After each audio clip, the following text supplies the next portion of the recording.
All right, folks, today I'm going to show you how to form an LLC in California. It's really not that hard, and it's not hard in most states, okay? It's really not. Now, each state has their own little nit, right? I'm doing California. It's the largest state, happens to be where I live. We do LLCs for our clients across all 50 states. For example, California, you got to file the statement of information within 90 days, right, after you form your LLC, okay? So there's little nits in each state, and that's why I do have Structured Start, which is where we handle all those nits for you, things like that. We have 3 different packages here. Essential Start, Structured Start, Strategic. I don't want to make it all about this, but you can check that out if you want kind of professional help with this. StructuredStart.com, my company. There's my face up there at the top. But I'm going to show you how to do it yourself right now if you want to DIY. Okay, so if you're in California, and lots of states are similar, but if you're in California, you go to bizfileonline at sos.ca.gov. You're going to click Register a Business. Okay, you're going to pick Articles of Organization, California LLC, fee $70, file online. And I already have an account here for our clients, but if you don't have an account yet, you're going to have to sign up like that. Not hard. Sorry, it's going to take me. I'm just going to have to go through this again. All right, so I'm going to sign in. All right, and it's a really quick, just basically a form, okay? And you can read all the terms and conditions if you want, right? Then you go to next step. Now, the submitter information, it says it's optional. I fill it out, okay?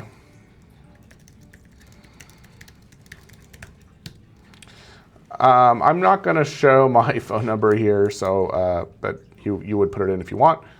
Okay, now California has this rule where if your business is providing professional services, such as accounting, for example, as an example, you can't do it as an LLC. Okay, the typical route people go is if they have partners, is like an LLP. If it's kind of just them, a professional corporation, right? That's just kind of a nit about California, okay? All right, so LLC company name, right? This is what you want it to be named. It needs to have an LLC identifier, meaning it has to end with like LLC or limited liability company. If you previously reserved a name for it, you would click yes. I mean, if you're just kind of making up the name right now, you'd hit no. I'm gonna call this company, I'm actually gonna call it Payroll Signal.com LLC, okay? What is PayrollSignal.com LLC? It's actually, you actually get a sneak peek at, I haven't really announced this yet, so it's basically like a payroll software comparison tool. There's so many out there. There's like Gusto, OnPay, Patriot, QuickBooks, all these, right? So what I've done, and I've done a lot of these with clients, right? I actually created like a little quiz. You fill out 10 questions, and then we match you with, it's Signal, because there's you get like a green, a best fit payroll company that we think fits your situation. There's yellow, which is like, hey, think about this one too. And there's red, which is like, avoid it for now. Okay, so anyway. And I'm registering a new LLC for this. Now, one thing that I do want to say though, is you want to make sure that the name of your LLC meets your state guidelines and rules. For example, here's some California regulations about LLC names. There's other regulations as well, like the name of an LLC. This is only for California, by the way, but the name of an LLC may not include the words bank, trust, trustee, incorporated, Inc., corporation, or corp, because then they'll think it's a corp when it's an LLC, okay? Also, the name of a limited liability company must include the phrase limited liability company or the abbreviation LLC or LLC with periods afterwards, right? The words limited and company may be abbreviated to LTD, period, and CO, period, right? So those are fairly consistent across states, but I would recommend check your state, right? If there's any naming conventions about your particular entity you're trying to form, your LLC, and make sure you comply with those, right? That's another reason why, I set up Structured Start, because we know, lots of people don't know to do this, but obviously we do. All right, so let's keep moving on. Where am I here? All right, let's keep moving on. All right, I'm not going to put the, well, I am going to put it, but I'm not going to show you. Well, what the heck? It's one of my satellite offices, so, you know, we'll do it.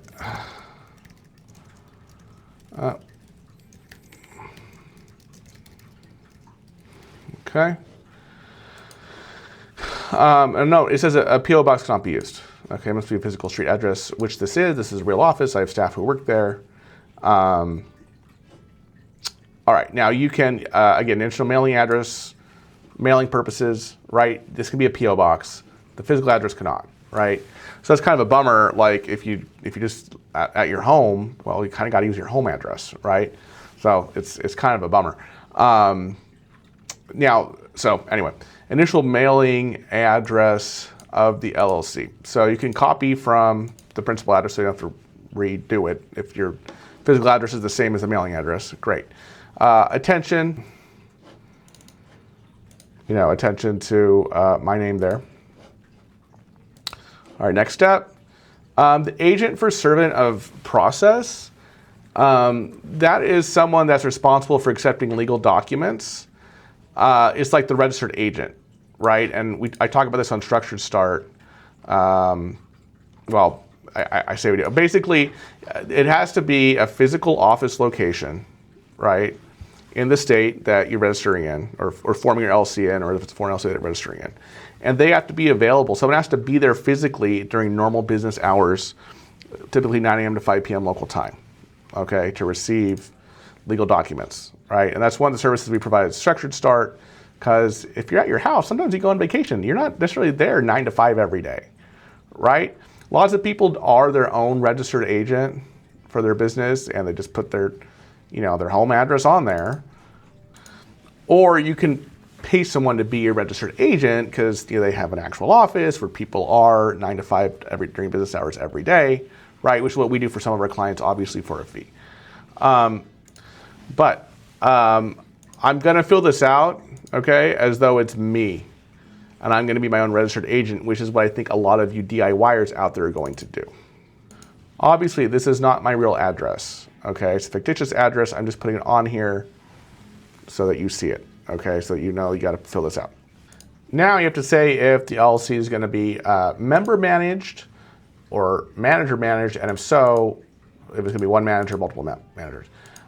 If it's member managed, that means all the members of the LLC, which is like you, if you're the only one, they make decisions for the LLC. They can bind the LLC legally. Okay, now, what many people do, even a single member LLC, is they will say there's one manager and it's them. Okay, you can change this later, right? But you know, if you're member managed and then you have, you know, multiple members of the LLC, it's kind of like, well, anybody can bind the LLC for things. So I'm not saying you should do this, right? This is just an informational video for general informational purposes, right? So, you know, what many people do is they do one manager and they just appoint themselves as the manager, okay? Filing date, right? What date do you want to be on the articles of organization for your LLC, the date the LLC starts? It can be, right, the current date, right, or a future file date if you don't want to start for a date in the future. Most people just do current date. All right,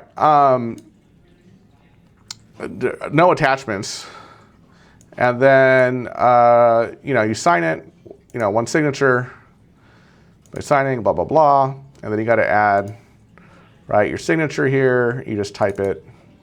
Just type your name, and you got to hit today, boom, next step.